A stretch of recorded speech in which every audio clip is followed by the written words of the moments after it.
Olá, gente. Hoje nós vamos falar do sistema endócrino. É aquele sistema responsável pela produção hormonal. Ele, juntamente com o sistema nervoso, formarão os chamados sistemas integradores. O nervoso, a ação dele é rápida e imediata. O endócrino é uma ação lenta, porém extremamente gradual. Mas afinal, o que são hormônios? Hormônios são, na sua grande maioria, proteínas. Proteínas que vão funcionar a nível de membrana plasmática. Elas permitirão às células desenvolver determinadas atividades assim que elas entram em contato com essas proteínas. Porém, os hormônios são lançados na corrente sanguínea de maneira aleatória. As glândulas endócrinas descarregam no sangue os hormônios. Como então as células saberão se esses hormônios vão funcionar para elas? Como o hormônio vai chegar àquela célula especificamente? Isso acontece porque as células onde determinados hormônios atuam são chamadas de células-alvo. Então o que ocorre? A glândula joga o hormônio na corrente sanguínea e ele vai espalhar pelo corpo. Ao encontrar uma célula que exista uma compatibilidade dele com a sua membrana plasmática, ele vai se ligar e vai fazer com que aquela célula execute uma determinada ação. Vamos dar uma olhadinha nessa imagem aqui. Observe, nós temos aqui duas células, cada uma delas com um receptor diferente. As bolinhas vermelhas representam os hormônios. Consequentemente, ao entrar em contato com as duas células, para esta célula aqui há uma incompatibilidade do receptor para com o hormônio. Já esta, existe uma compatibilidade entre o receptor e o hormônio. Assim, o hormônio vai se ligar aos receptores desta célula e interagir com ela, fazendo então que ela execute uma determinada função. Como o receptor desta célula não é compatível, nada acontecerá. Desta maneira, os hormônios funcionam especificamente para cada agrupamento celular. Bem, quem produz esses hormônios? As glândulas endócrinas. E é o que nós vamos ver a partir de agora. Vamos falar então nas principais glândulas do nosso corpo. E nós vamos começar pela glândula mãe, aquela que é considerada a primordial para o funcionamento orgânico, que se chama hipófise.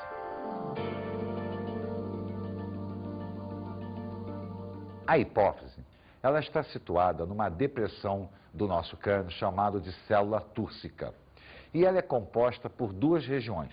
Uma região anterior, denominada de adenohipófise, e uma região posterior, denominada de neurohipófise. Na realidade, a região secretora da glândula é apenas a adenohipófise. A neuro, ela é uma continuidade da região do hipotálamo, que é aquela região do nosso encéfalo. No hipotálamo, existem neurônios secretores ou células neurosecretoras que vão produzir hormônios, transferir esses hormônios para a região da neurohipófise e aí sim a glândula vai controlar a liberação desses hormônios, mas ela não fabrica. A região da neurohipófise controla a liberação, não a fabricação. A fabricação é uma exclusividade da região do hipotálamo. A adeno não. Ela fabrica e libera. Vamos observar agora o funcionamento de cada hormônio. Como ele age, aonde ele age e qual o problema acarretado no nosso organismo caso ele deixe de agir. Bem, vamos começar falando dos hormônios da adenohipófise ou região anterior da hipófise.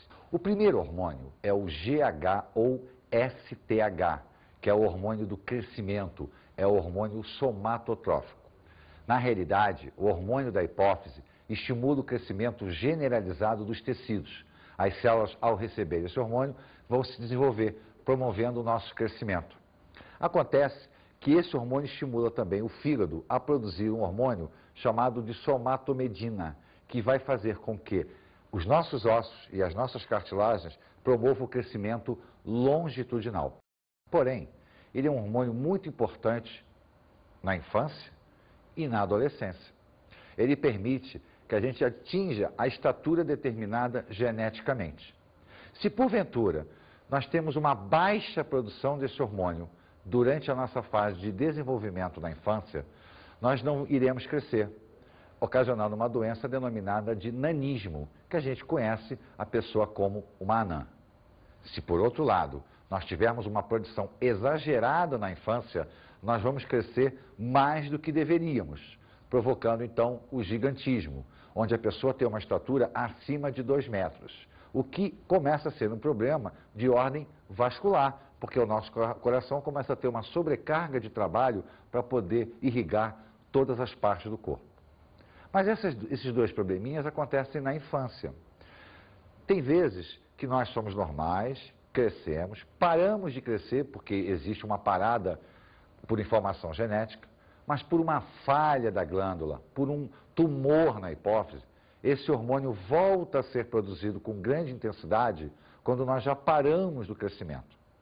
Como nós não temos mais condições de crescer, porque há uma modificação estrutural no osso, ele vai começar a provocar deformidades nas mãos e nos pés. Os nossos dedos começam a crescer lateralmente. Isso se denomina acromegalia. Então, a acromegalia é uma hiperfunção do hormônio do crescimento na fase adulta, quando ele não poderia mais influenciar as nossas células. O segundo hormônio da hipófise é o chamado TSH. O TSH é um hormônio que vai estimular o funcionamento da tireoide. Na realidade, esse hormônio que a gente chama de hormônio trófico. Ele alimenta o funcionamento de outra glândula. Ele não interfere no funcionamento do nosso organismo como um todo, e sim em uma glândula específica, que no caso é a tireoide. O terceiro hormônio também é um hormônio trófico, só que agora ele vai estimular o funcionamento das suprarrenais, é o ACTH, o hormônio estimulante das suprarrenais. Na realidade, ele estimula o córtex das suprarrenais. Então, repare, o TSH e o ACTH trabalham numa estimulação da tireoide, para o TSH, e o ACTH para a suprarrenal. Então, a hipófise está controlando o funcionamento de outras duas glândulas. Um outro hormônio é a prolactina. Esse hormônio atua nas glândulas mamárias, mais precisamente nos alvéolos mamários. Quando a mulher fica grávida, por estimulação da progesterona, a hipófise aumenta a produção desse hormônio, informando aos alvéolos mamários que a mulher está grávida. Então, inicia-se a produção do leite materno. Dois hormônios importantes também da região da adenohipófise é o FSH e o LH, ambos ligados à parte reprodutora, tanto de homens quanto de mulheres. Que, aliás, é muito bom que a gente entenda o seguinte: homens e mulheres são iguais quanto à produção hormonal. O que difere não é a existência do hormônio, e sim a quantidade desse hormônio. Qual é a taxa de hormônio circulante? Isso pode variar de homens e mulheres, dependendo da função que esse hormônio está desempenhando. Então, o FSH e o LH são hormônios que atuam tanto no ovário quanto nos testículos, para a produção de gametas, de células reprodutoras, e dos hormônios ovarianos e testiculares, que são os hormônios sexuais. Então, são dois hormônios da hipófise que controlam, estimulam o funcionamento das glândulas sexuais. Então, esses são os hormônios da região anterior da hipófise. Você sabia? Um dos homens mais altos do mundo tinha 2 metros e 72 centímetros. E o homem mais baixo, 57 centímetros. Já a região posterior da hipófise, ou neurohipófise, ela, na realidade, vai liberar os hormônios produzidos no hipotálamo, lá pelos neurônios secretores. E um desses hormônios é o ADH, o hormônio antidiurético. Aquele hormônio que atua lá no tubo contornado distal, que vai aumentar a permeabilidade do tubo, fazendo com que o tubo absorva mais água. Existe uma relação, porque o hipotálamo é a região que controla a temperatura do nosso corpo, é a região do controle hídrico. Então, nada mais natural que ele produza um hormônio que vai controlar a reabsorção de água, já que é ele que controla quanto de água nós devemos ter dentro do nosso corpo. Um outro hormônio produzido pela região do hipotálamo é a ocitocina. A ocitocina tem uma ação na musculatura lisa uterina. É ela que vai provocar a contração do útero por ocasião do parto. Mas ela não atua só no útero, ela vai atuar também nas glândulas mamárias, facilitando a liberação do leite materno por ocasião da sucção da criança. Então, quando a criança começa a mamar, o ato de succionar o sangue faz com que ocorra uma liberação maior de ocitocina, favorecendo a contração da musculatura que fica em volta dos alvéolos mamários, liberando com mais facilidade o leite materno. Então, esses hormônios, tanto de adenohipófise quanto da neurohipófise, não só têm ação metabólica, como também fazem um controle de outras glândulas. Por isso, a hipófise é chamada como glândula-mãe.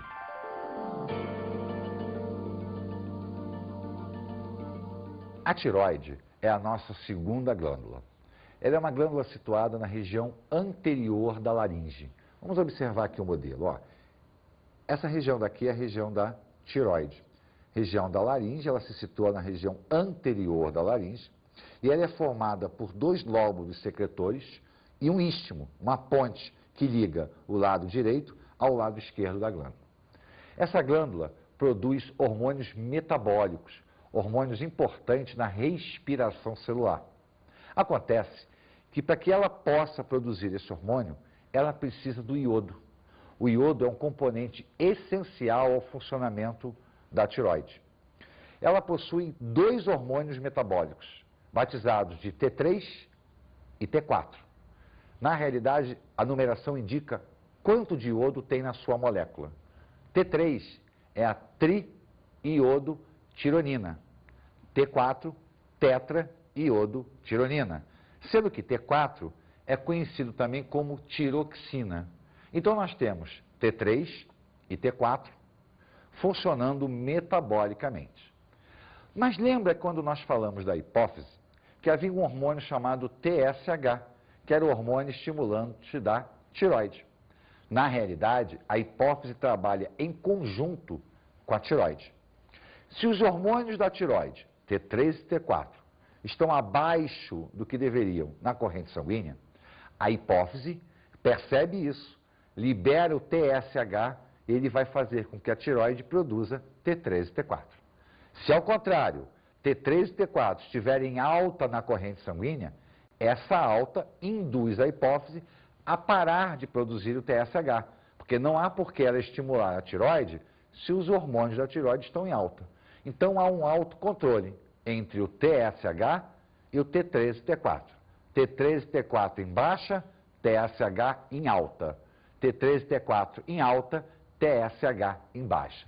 Isso nós chamamos de feedback negativo ou retroalimentação. É um autocontrole entre duas glândulas e dois grupamentos hormonais. Então esses hormônios da tireoide são importantes no mecanismo de respiração celular. A falta do iodo provoca uma doença chamada de bócio endêmico. Por quê? Como a glândula não recebe iodo suficiente, ela começa a aumentar de tamanho, um fenômeno de hiperplasia. Ela tenta produzir o hormônio aumentando de tamanho. Mas na realidade o problema não é o aumento de tamanho, é a falta de iodo. Por esta razão, o nosso sal é iodado. Durante o processo de refino do sal grosso para o sal de cozinha normal, ele perde o iodo que é natural dos organismos marinhos. O Ministério da Saúde, então, faz com que as empresas, após o refino, incluam o iodo no sal. Como o sal é utilizado em qualquer lugar do país, a taxa de bócio diminuiu consideravelmente com essa medida, visto que, por menor que seja a concentração, é suficiente para que a tireoide possa produzir o seu hormônio. Os hormônios são tão importantes no processo de oxigenação, devido à produção de ATP lá na respiração celular, que existe um teste feito em criança após o nascimento, chamado teste do pezinho. O teste de pezinho mede várias coisas, inclusive a falta de T4. Por quê? Durante o processo de desenvolvimento da criança, se ela não tiver T4, T3 e T4, mas T4 principalmente, os neurônios dela sofrerão danos irreversíveis devido à falta da respiração celular neles. Isso provocará o que a gente chama de cretinismo, que é uma debilidade física e mental no desenvolvimento da criança. Daí a obrigatoriedade do teste do pezinho. A tireoide pode produzir de mais ou produzir de menos. Se ela produz demais, nós queimamos muita energia, queimamos muito lipídio, queimamos muito carboidrato na respiração celular. Então se dá para a gente um quadro de magreza muito extrema, uma irritabilidade muito intensa do sistema nervoso. Se por outro lado ela produz menos, nós vamos queimar menos do que deveríamos. Então vamos ter uma obesidade, a nossa pele se torna pegajosa. Então a obesidade ou a magreza extrema pode ser em decorrência da falta dos hormônios metabólicos da tireoide. Você sabia? Estima-se que cerca de 200 milhões de pessoas em todo o mundo tenham um aumento da tireoide. Bem, o funcionamento da tireoide é tão importante que nós resolvemos escutar uma especialista. Vamos agora ouvir uma endocrinologista, que é o médico que cuida especificamente das glândulas.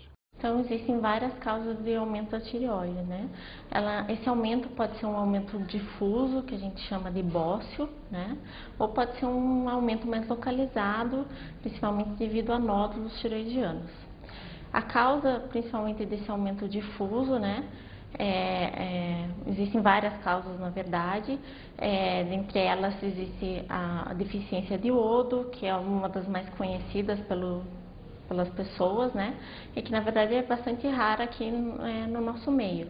Esse aumento da tireoide ocorre devido à deficiência de iodo na alimentação das pessoas, já que o iodo é um integrante importante do hormônio tireoidiano. Outras causas podem ser divididas principalmente naquelas que levam ao aumento devido a um hipertireoidismo ou um aumento devido a um hipotireoidismo, né? Então, no hipertireoidismo ocorre proliferação anormal das células, levando a uma produção maior de hormônio tireoidiano, né? E também existe o aumento devido à deficiência desse hormônio. É como se a tireoide aumentasse de tamanho para tentar suprir a produção desse hormônio, né? Então leva a um aumento também difuso. E daí tem os nódulos tireoidianos, que podem ser produtores de hormônio ou não, né? São os nódulos quentes, que a gente chama, que eles produzem bastante hormônio, ou um nódulo frio, que não há produção de hormônio. Então vocês viram que a endocrinologista deu uma atenção grande ao funcionamento da tireoide e, obviamente, determinadas disfunções acabam promovendo o aparecimento de nódulos, que podem ser benignos ou malignos, dependendo da causa estrutural desses nódulos. Vamos falar agora de 4 glândulazinhas situadas na região posterior da tireoide. Essas glândulas são chamadas de paratireoides ou paratireoides. Elas estão situadas por trás da tireoide e elas funcionam em conjunto com a nossa amiga tireoide. Na realidade, a tireoide, além de produzir T3 e T4, a tireoide produz um outro hormônio chamado de calcitonina, enquanto as paratireoides produzem um hormônio chamado de paratormônio. O funcionamento do paratormônio e da calcitonina tem a única exclusividade de manter o nível de cálcio na corrente sanguínea. Então vamos atentar aqui para o controle, esse autocontrole que também é um feedback. Observemos. Quando a taxa de cálcio no sangue sobe, a tireoide libera a calcitonina. Qual é a finalidade deste hormônio? É fazer com que o cálcio seja depositado nos ossos. Então, se a taxa sobe, o hormônio vai interagir e vai fazer com que esse cálcio se deposite na estrutura óssea. Por outro lado, se a taxa de cálcio despenca, cai na corrente sanguínea, entra em ação os paratormônios, eles vão fazer com que o cálcio seja liberado do osso para o sangue, elevando a taxa. Então, ó, a calcitonina incorpora cálcio ao osso, o paratormônio libera cálcio do osso. É importante salientar que nós sempre falamos do cálcio, damos uma atenção muito grande para ele, mas o cálcio leva a reboque o fósforo. Na realidade, o osso armazena cálcio e fósforo, que serão influenciadas pela ação da calcitonina e do paratormônio. Quem já não escutou falar da chamada osteoporose? Uma doença que é muito comum em mulheres quando para a fabricação de estrogênio. O estrogênio é muito importante no metabolismo geral da mulher. Quando ele para de funcionar, pela menopausa, a mulher começa a ter uma perda muito intensa de cálcio pela urina. Ele não é mais reabsorvido lá no tubo contornado. Como ela está perdendo cálcio pela urina, a taxa no sangue se mantém muito baixa. Ativa a ação do paratormônio. Ele começa então a retirar cálcio do osso, tornando o osso poroso. Esse processo é uma perda de mineral, porque na realidade o cálcio está saindo daqui e está chegando até a estrutura sanguínea, né, o tecido sanguíneo. Essa fragilidade óssea não é uma exclusividade da mulher. O homem também sofre de osteoporose. Então a osteoporose é uma doença de ambos os sexos. O que acontece na mulher é uma incidência maior pela falta de estrogênio.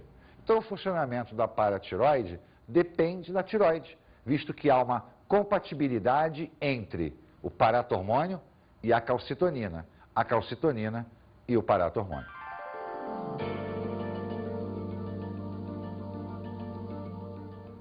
O pâncreas é a nossa próxima glândula, mas não o pâncreas como um todo, somente a região endócrina do pâncreas. Ele é uma glândula que está atravessada na cavidade abdominal. Ele parte do lado esquerdo para o lado direito, mais ou menos no centro do corpo. Tem uma região mais dilatada, que é a cabeça do pâncreas, e o corpo. Dentro dessa estrutura toda aqui, nós vamos ter um grupamento celular denominadas de ilhas pancreáticas. As ilhas pancreáticas se subdividem em células alfa e beta. Cada agrupamento celular desse vai produzir um tipo de hormônio, que serão descarregados diretamente na corrente sanguínea. Lembre-se, todos os hormônios caem direto no sangue, até atingirem as células-alvo. Então, o pâncreas vai produzir hormônio, ele é vascularizado, jogando então os hormônios no sangue. Que hormônios são esses?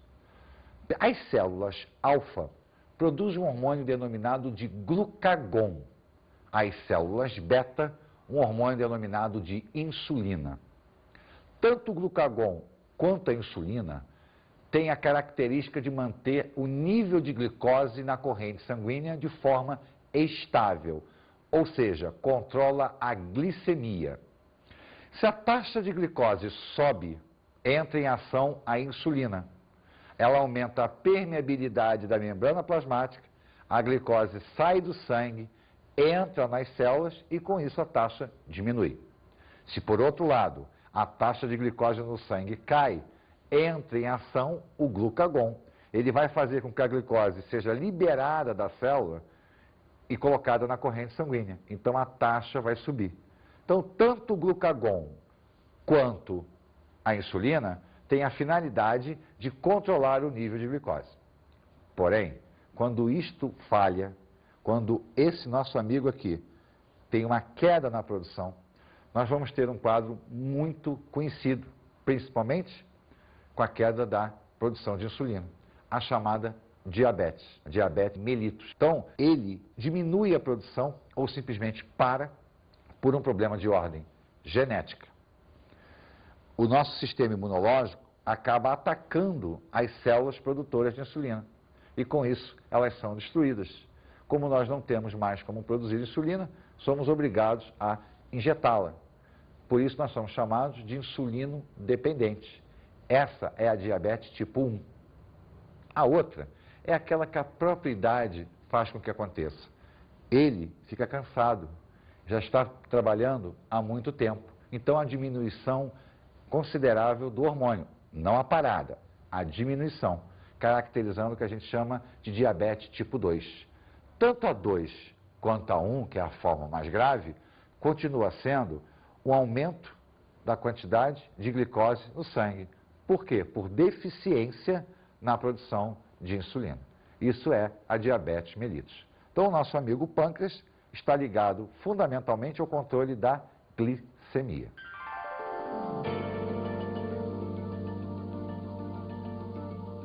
Bem, a nossa próxima glândula, ela é chamada de suprarrenal ou adrenal. Na realidade, nós temos duas suprarrenais ou duas adrenais. Elas estão situadas sobre os rins. Elas formam uma cabeleira em cima da região superior do rim. E produzem hormônios importantíssimos para o nosso organismo. A suprarrenal é dividida em duas regiões, o córtex e a região medular. A região do córtex, ela é produtora de hormônios onde a base química é o colesterol. Ou seja, os hormônios da suprarrenal dependem do colesterol, que é um álcool. Todo mundo acha que colesterol é gordura. Na realidade, o colesterol é um álcool que entra na composição específica de um grupamento lipídico chamado de esterídeos ou esteroides. O nosso fígado sintetiza colesterol para que as glândulas suprarrenais possam utilizá-lo na fabricação dos seus hormônios. Então, a região do córtex da suprarrenal, ela vai absorver o colesterol e vai sintetizar um grupamento hormonal denominado de corticoides ou corticosteroides. Os corticoides são potentes anti-inflamatórios naturais. Quer dizer, o nosso organismo, ele produz anti-inflamatórios naturalmente, para justamente evitar o mecanismo da inflamação, que é um processo de inchaço dos nossos tecidos. Só que os corticoides são divididos em dois grupos, os mineralocorticoides e os glicocorticoides. Os glicocorticoides atuam no metabolismo de glicídios, de lipídios, e um dos principais é a hidrocortisona. Então, a hidrocortisona é um tipo de corticoide do tipo glicocorticoide, atuando no metabolismo lipídico e glicídico. Já os mineralocorticoides vão atuar a nível iônico. E nós temos um chamado de aldosterona, que atua lá no tubo contornado distal, lá onde ocorria o que? A homeostase.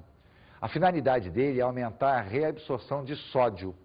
Com isso, quando nós temos uma queda na concentração de sódio a nível plasmático, esse hormônio entra em ação, aumentando a reabsorção e subindo a concentração. Então, os hormônios do córtex são importantes para o metabolismo. E um outro grupo hormonal produzido nessa mesma região são os hormônios sexuais. Além das glândulas sexuais, essa região da suprarrenal também produz hormônios sexuais, principalmente na infância. Quando a gente entra na adolescência, que as glândulas sexuais passam a funcionar, essa região diminui a sua produção, visto que existe um controle orgânico para que nós não tenhamos os hormônios em excesso. Se nós olharmos a glândula mais internamente, na região medular, nós vamos encontrar talvez um dos mais famosos hormônios, que se chama adrenalina ou epinefrina. A adrenalina tem a função de potencializar a ação do sistema simpático. Na realidade, ela faz com que o nosso organismo entre no estado de alerta. Toda vez que ele se vê ameaçado, toda vez que ele é colocado em estresse, a nossa descarga de adrenalina faz com que várias alterações orgânicas ocorram. Aumento do batimento cardíaco, aumento da frequência respiratória, elevação da taxa de glicose na corrente sanguínea, redução do fluxo sanguíneo periférico, canalizando esse sangue para o interior, dilatação pupilar, ou seja, todas essas alterações orgânicas têm a finalidade de proteger o nosso organismo, torná-lo apto a responder a uma ameaça iminente. Então, a adrenalina, ela faz digamos assim, um mecanismo de proteção orgânico. Então, Então, a suprarrenal, como um todo, é uma glândula de alta importância metabólica, não só pela fabricação dos hormônios do córtex, mas também dos hormônios da região medular. Com isso, nós atingimos as glândulas agora ditas reprodutoras, ou seja, as gônadas. Os ovários nas mulheres, os testículos nos homens. A grande finalidade é a produção dos hormônios sexuais. No caso das mulheres, os chamados estrógenos. No caso dos homens, os chamados andrógenos.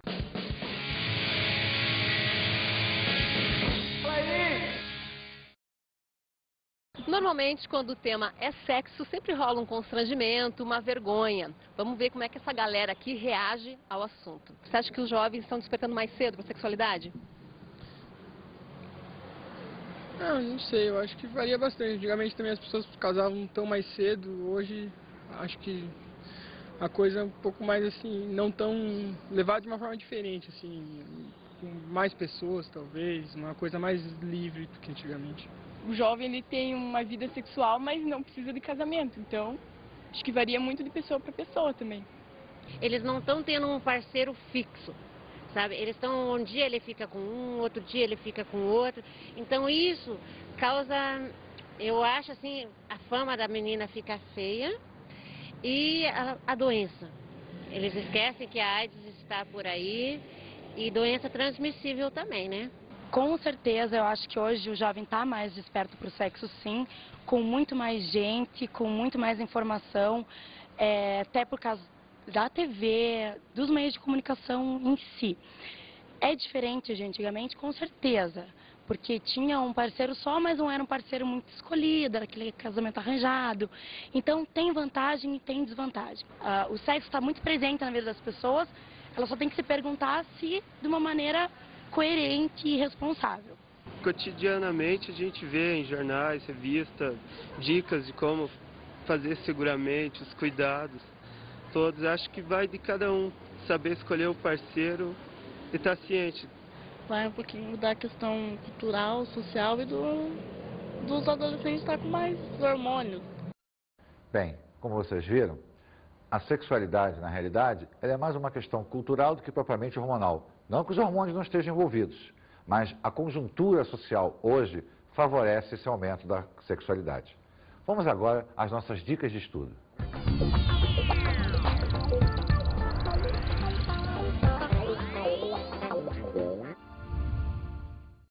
Como dica de estudo, eu digo para você, veja bem o funcionamento de todos os hormônios.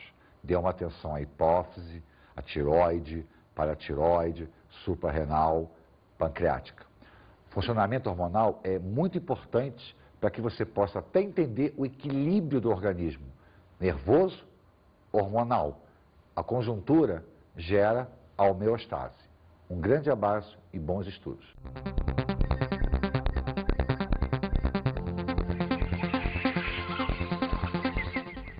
Na aula de hoje, falamos sobre o sistema endócrino.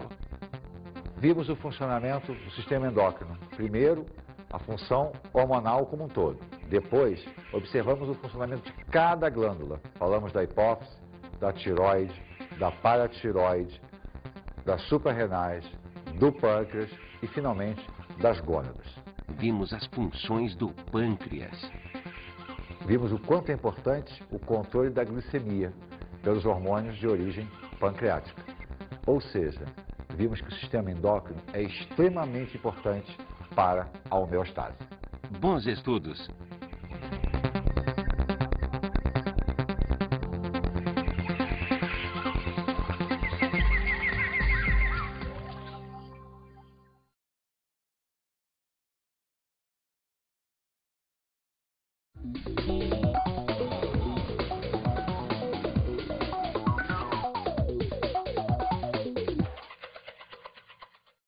Colega, o sistema endócrino é um dos sistemas fisiológicos mais importantes.